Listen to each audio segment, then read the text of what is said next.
문지기들을 부르매 그들이 왕궁에 있는 자에게 말하니 왕이 밤에 일어나 그의 신복들에게 이르되 아람 사람이 우리에게 행한 것을 내가 너희에게 알게 하노니 그들이 우리가 줄인 것을 알고 있으므로 그 진영을 떠나서 들에 매복하고 스스로 이르기를 그들이 성읍에서 나오거든 우리가 사로잡고 성읍에 들어가겠다 한 것이니라.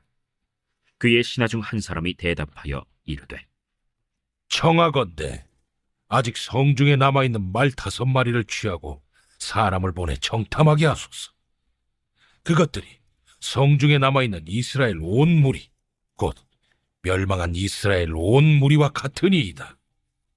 그들이 병거 둘과 그 말들을 취한지라 왕이 아람 군대 뒤로 보내며 가서 정탐하라.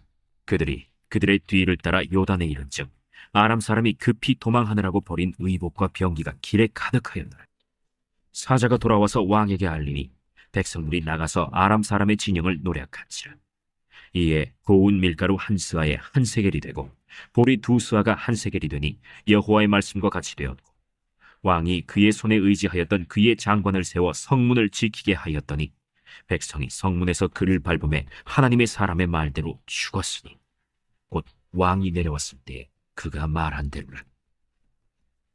하나님의 사람이 왕에게 말한 바와 같으니 이르기를 내일 이맘때 사마리아 성문에서 보리 2스아를 한 세겔로 매매하고 고운 밀가루 한 스아를 한 세겔로 매매하리라.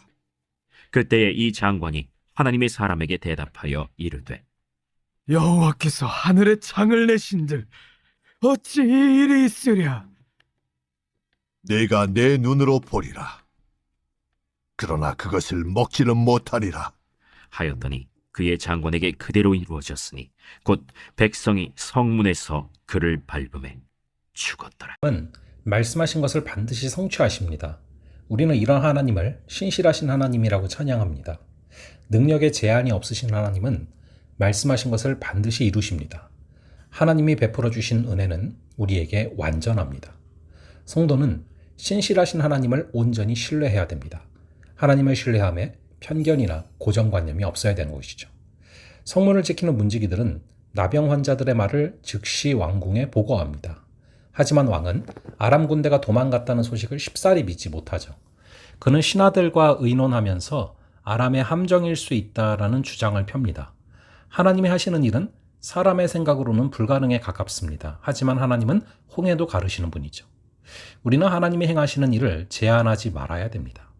하나님의 인도하심 앞에서 지체하지 않도록 믿음을 가져야 됩니다. 아람 군대는 도망간 지 오래됐지만 이스라엘 왕은 믿지 못합니다.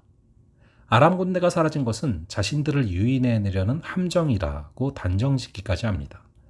하지만 신하 중 한 사람은 남아있는 말을 인용해서 아람 진영을 정찰할 것을 제안합니다. 왕은 이 제안을 받아들이죠.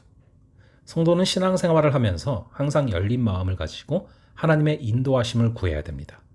단정 짓는 일을 피하고 하나님의 역사하심에 대해서 항상 가능성을 열어두어야 합니다. 하나님은 우리의 생각과 한계를 뛰어넘어 역사하시는 분이기 때문입니다. 정탐하는 사람들이 아람 군대를 따라 요단강까지 갔습니다. 그곳의 길가에는 아람 군대가 급하게 도망가면서 버린 병기와 옷가지들이 널려 있었습니다. 그들은 돌아와서 왕에게 아람 군대가 도망간 것이 사실임을 보고했습니다. 백성은 기뻐하며 나와 전리품을 취했습니다. 이 모든 일의 배후에는 하나님이 계시죠. 하나님은 일을 이루시는 분입니다. 하나님은 불가능해 보이는 일을 실현하셔서 사람들의 생명을 구원하십니다. 백성은 아람 군대가 남기고 간 풍성한 전리품을 취했지만 일전에 엘리사 앞에서 하나님이 하늘에 창을 내신들 그것이 가능하겠냐라고 조롱했던 장관은 사람들의 발을 밟혀 죽습니다. 이것은 내가 눈으로는 보겠으나 먹지는 못하리라 라는 엘리사의 예언이 그대로 이루어진 것이죠. 하나님의 말씀은 반드시 성취됩니다. 하나님을 향한 불신앙과 조롱의 말은 심각한 죄악입니다. 그 자체가 하나님의 능력과 역사하심을 무시하는 일이기 때문입니다. 사람들의 발에 밟혀 비참한 최후를 맞이한 장관은 왕의 곁에서 시중을 드는 사람이었습니다. 그는 사람 왕의 신임은 얻었지만 하나님의 신임을 얻지는 못했습니다. 그의 마음에 하나님의 말씀을 배척하는 교만과 아집이 있었기 때문이죠. 그래서 그는 선지자의 말을 듣고도 쉽게 조롱했던 것입니다.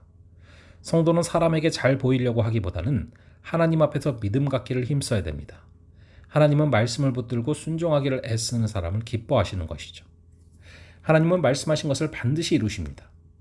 능력에 제한이 없으시며 마음을 바꾸시지 않기 때문입니다.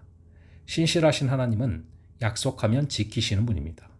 그러므로 성도는 하나님의 말씀을 굳게 붙잡아야 됩니다. 세상에서 통용되는 상식이나 고정관념을 내려놓고 놀라운 방법으로 역사하실 하나님을 기대해야 됩니다. 나를 향한 하나님의 도우심은 언제나 더할 나위 없이 완벽함을 믿고 걸어가는 그런 하루 되시기를 간절히 바랍니다. 잠시 기도하겠습니다. 아버지 하나님, 오늘 이 말씀을 통하여서 우리 주님께서 말씀하신 것을 반드시 성취하시며 그러므로 하나님을 신뢰하며 우리의 편견이나 우리의 고정관념이나 우리의 제한이 없게 하여 주시옵소서. 오늘도 우리의 생각과 한계를 뛰어넘어 역사하실 하나님을 바라보며 걸어가는 귀한 하루 되게 하여 주시옵소서. 감사드리고 이 모든 말씀을 주 예수 그리스도의 이름으로 기도합니다. 아멘. 그럼 또 다음번에 뵙도록 하겠습니다.